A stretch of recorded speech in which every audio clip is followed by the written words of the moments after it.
This is how you get infinite sky jumps in Blox fruits, and this is how you do a super jump. These are 21 advanced Blox fruits mechanics that you need to know. Starting off, I'm going to be showing you guys how to do a super jump. Just look at this ability. It's just incredibly overpowered. And the craziest thing about this is that you literally don't need any specific fruit, fighting style, gun, or sword to do this. You can literally be a level 1 new player that just joined the game and you'll literally be able to do this ability. Well, let's get to the ability itself. The way you do it is extremely simple. You just have to head over to your settings in Blox fruits, then you need to change your movement method to click to move. And once you change it to click to move, right click a random place on your screen, and if you see this white location marker pop up and you start walking towards it, you've done the first part of this glitch correctly.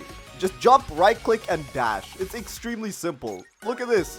Jump, right click, and dash, and then boom, you go flying super high up into the sky. You can use it to escape PvP. I think you can literally use it to get to upper sky all the way at the bottom. Wait, let me try it real quick. Okay, that's actually crazy. Oh my god. Okay, that's actually crazy. I did not expect it to work. But you can practically use this for anything. And it's also a pretty cool trick that you can show your friends. Moving on, since we're on the topic of jumps, let me tell you guys how to basically get infinite air jumps in Blox fruits. And the way you do this is just extremely simple. You just have to equip the leopard fruit, and then use all 10 of your air jumps, and then you look straight up at the sky, and then boom, use the X ability of the leopard fruit, and make sure you're looking all the way up. And if you do this correctly, you should literally just unlock 10 more air jumps. And if you hold the abilities down and do this correctly, you can basically just jump to outer space. It's just really overpowered. The best thing about this ability is that it's extremely useful for PvP as well. If you want to just escape from PvP, or if you just want to have extra sky jumps when you're sky camping. Well, if you thought that's OP, this next trick I have for you here is just more overpowered than the previous two combined. It's literally an invincibility glitch. For this, you need the mammoth fruit. And it's extremely simple to use. All you have to do is just hold down your Z ability, your X ability, or your C ability. And once you do that, you're literally invincible. You cannot take damage. Just look at this. This NPC cannot hit me at all. And what's even more crazy is that you don't even need to level up the mammoth fruit. As soon as you get it, you're basically just invincible. But the downside is obviously that since you're holding down to move, you pretty much won't be able to do anything else. So if you see your opponent about to use a crazy attack on you, just hold down the ability. You won't take any damage. Moving on, the next thing I'm going to be telling you is going to help you a butt ton when it comes to PvP. And this is Ken tricking. Most of you watching that PvP should already know how this works because it's literally an essential if you want to get better at PvP. So basically, let me explain how abilities in this game work. There's some abilities that you can dodge with instinct, and there's some that you cannot. But Ken tricking allows you to dodge those abilities with instinct even though they're supposed to be undodgeable. And the way you do this is kind of simple, but it does take some practice. All you have to do is just click your instinct key as soon as the ability hits you. So this actually does take some skill because you need to make sure you time it correctly. And you also kind of have to know every ability in the game that you cannot dodge normally. If you're looking to take PvP more seriously, this is definitely something that you have to learn. Because literally all the PvP pros know how to do this extremely well. And they also know every single move that you need to Ken trick for. The next mechanic I'm going to be showing you is also an essential. This is the flash step wall glitch, and it's literally been in the game since day one, ever since flash step was added. And what this glitch lets you do is basically just get behind walls and get to really cool places, and also a bunch of places underneath the map. And to do this glitch, you obviously need flash step, which you can get from the abilities teacher NPC who's located at the snow island in the first sea.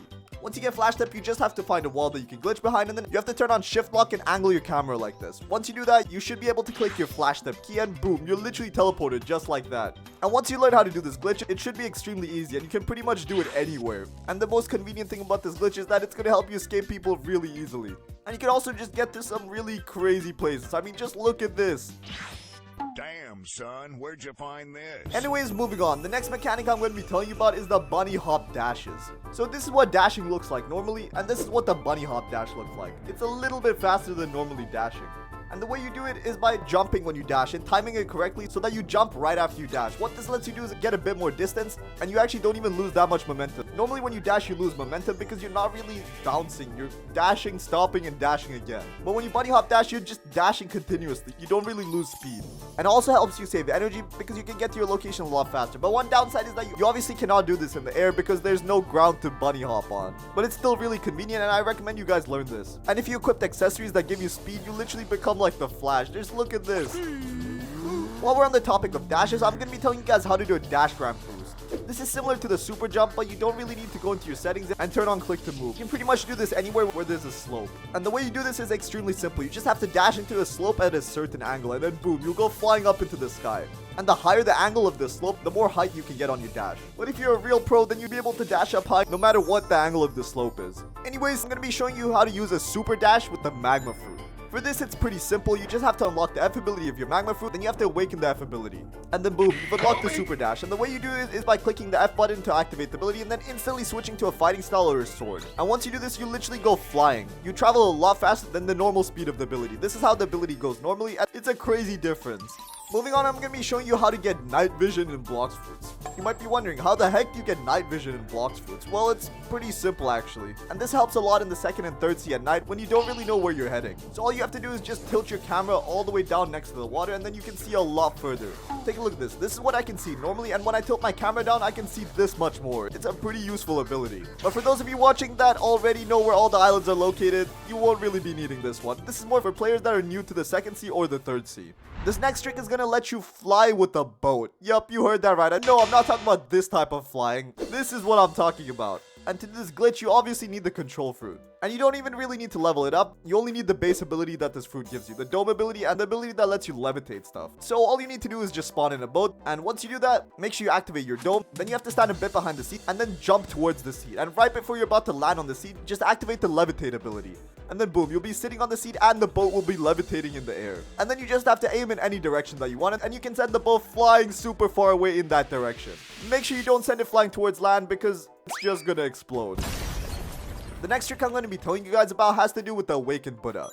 Did you know that the Awakened Buddha actually lets you walk on water and it gives you higher air jumps? That's two extremely useful abilities that help a butt ton with movement. This is what your air jumps look like normally, and this is what they look like with the Awakened Buddha. It's a pretty crazy difference. And this is what the Awakened Buddha looks like when you step into water. You're literally too tall to even take any water damage. That's actually crazy. Moving on, the next trick I'm going to be telling you about is how to farm abilities much more efficiently. And it's extremely simple to do. All you have to do is group up your enemies. And to do this really easily, what I recommend doing is buying a gun. And preferably one that shoots really fast, because then you can just shoot all your enemies and they'll come running straight towards you. And once they do that, just use a bunch of area of damage abilities and you can deal damage to multiple NPCs at the same time instead of just one.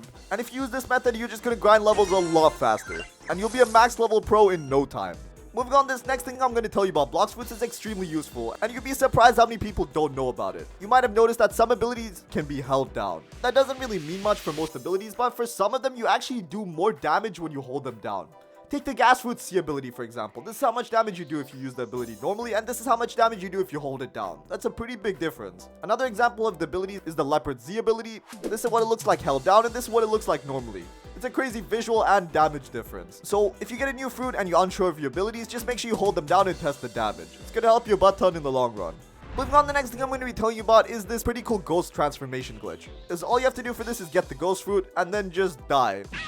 Yeah, that's literally the first step. And a pretty cool thing about the ghost fruit is that you actually just respawn after you die, but only with half your health. But you do kind of get this hollow glitch on your avatar. But that doesn't matter too much. Once you do that, you just have to change your fruit into any fruit with a transformation. And once you use the transformation, you're just going to be a hollow ghost, even though you don't even have the ghost fruit anymore. But that's pretty much it.